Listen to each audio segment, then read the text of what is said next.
ព្រះចៅបាអាតស្ដេចសៀមឆ្នាំ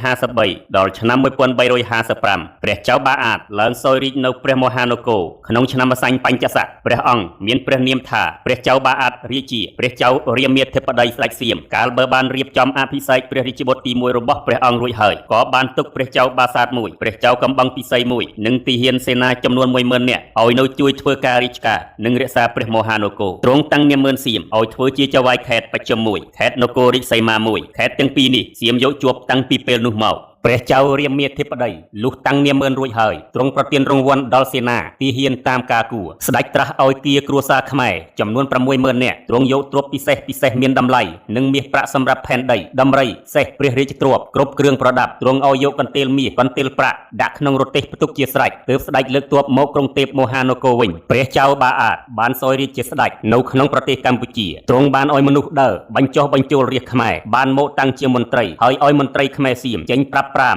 សង្កត់ខេត្តនានាក្នុងប្រទេសកម្ពុជាតែសង្កត់បានតែខេត្តជិតប៉ុណ្ណោះឯខេត្តធំតូចនៅត្រើយខាងកើតត្រើយខាងជើងខាងត្បូងពុំមកចុះចូលស្ដេចឡើយចៅវាយស្រុកទាំងនោះតាំងខ្លួនជាធំតែដោយខ្លួនឯងលើកទ័ពលបកាប់សម្លាប់គ្នាអស់ប្រជានុរាស្ត្រវិនាសក្តៅក្រហាយតាំងពីឆ្នាំម្សាញ់រៀងមកព្រះចៅបាអាតសោយរាជ្យបានតែពីព្រះវស្សាប៉ុណ្ណោះទ្រង់ក៏ប្រឈួនហើយសុគតទៅមន្ត្រីសៀមលើកព្រះបរមសពធ្វើបុណ្យហើយយាងព្រះចៅបាសាទជាព្រះអនុជឲ្យឡើងសោយរាជ្យជំនួសព្រះរាមព្រះចៅបាសាទស្ដេចសៀមឆ្នាំ1355ដល់ឆ្នាំ1359ព្រះចៅបាសាទសោយរាជ្យស្នងព្រះសម្ដេចព្រះជិត្ថាព្រះចៅបាអាតនៅក្នុងឆ្នាំវោអដ្ឋស័កឬសករាជ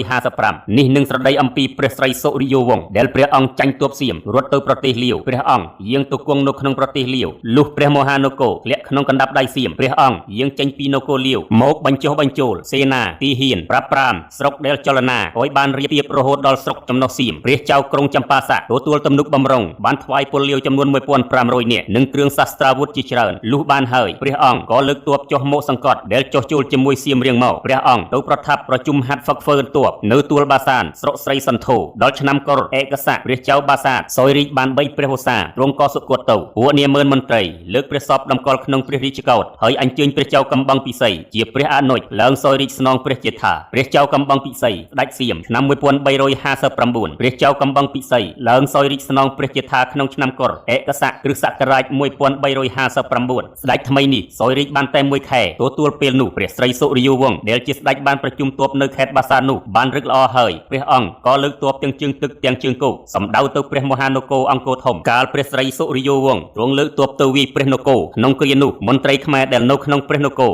ដឹងថាអម្ចាស់របស់ខ្លួនលើកទ័ពមកដល់ហើយក៏ពុំបានយកចិត្តទុកដាក់ជួយច្បាំងសៀមឡើយគឺងាកចិត្តមករកអម្ចាស់របស់ខ្លួនកាលព្រះចៅកំបឹងពិសីលើកទ័ពចេញទៅតតាំងច្បាំងនឹងព្រះស្រីសុរិយោវង្សនោះទ័ពខ្មែរដែលនៅជាមួយសៀមក៏ជួយវាយពីខាងក្រោយកងទ័ពសៀមឥតសំចៃដៃឡើយកងទ័ពសៀមដែលនៅចំកណ្ដាលនៃកងទ័ពខ្មែរត្រូវកងទ័ពខ្មែរបាញ់ចាក់កាប់សម្រាប់ពលសៀមអស់ជាច្រើនរួមទាំងព្រះចៅកំបឹងពិសីក៏សុគតក្នុងសង្គ្រាមដែរព្រះស្រីសុរិយោវង្សទ្រង់ឲ្យចាប់ឆ្លើយសៀមក្នុង 10% បាន 9 ភាគរត់រួចតែ1ភាគប៉ុណ្ណោះព្រះអង្គយកព្រះនគរវិញនៅក្នុងឆ្នាំកុរឯកស័កគ្រិស្តសករាជ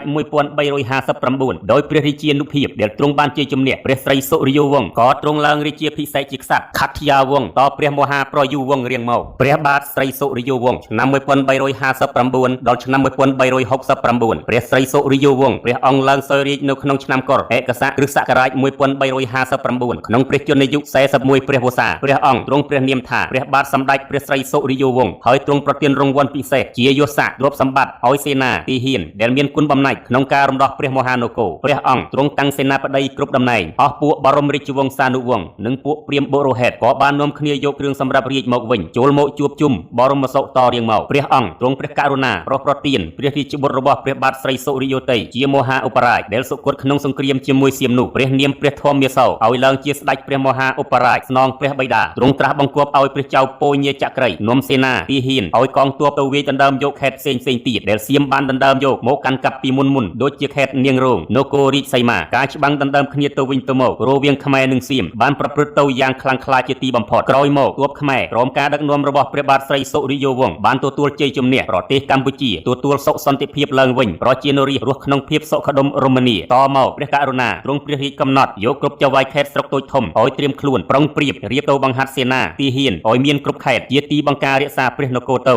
នេះនឹងស្រដីអំពីក្រុងស្រីអយុធ្យាវិញកាលព្រះរាមាធិបតីស្ដេចសៀមសុគតទៅព្រះបរមរាជាជាបងថ្លៃឡើងសោយរាជស្នងព្រះរាមាធិបតីព្រះបរមរាជាសុគតទៅព្រះចៅឡានដែលជាព្រះរាជបុត្រព្រះបរមរាជាឡើងសោយរាជស្នងព្រះបិតាព្រះចៅឡានសោយរាជបាន7ថ្ងៃព្រះរាមាសូរដែលជារាជបុត្រព្រះបាទរាមាធិបតីធ្វើគុតព្រះចៅឡានហើយឡើងសោយរាជខ្លួនឯងវិញព្រះបរមបពិតព្រះស្រីសុរិយោវង្សគង់ក្នុងព្រះរាជសម្បត្តិនោះមានព្រះរាជបុត្រាមួយព្រះអង្គព្រះនាមថាព្រះពោញយាតព្រះអង្គសោយរាជបាន10ព្រះវស្សាព្រះជន្មបាន51ព្រះវស្សាទ្រង់ប្រឈួតជាទម្ងន់ពេលថ្វាយព្រះឱសថក៏ពុំជាទ្រង់ក៏សុគតទៅខណៈនោះព្រះបរមរាជវង្សានុវង្សសេនាព្រឹទ្ធាចារ្យយាងព្រះបរមរាមាដែលជាបុត្រានៃព្រះស្រីលំពង់រាជាជាព្រះភក្កិនីនៃព្រះស្រីសុរិយោវង្សស្នងព្រះអង្គតរៀងមក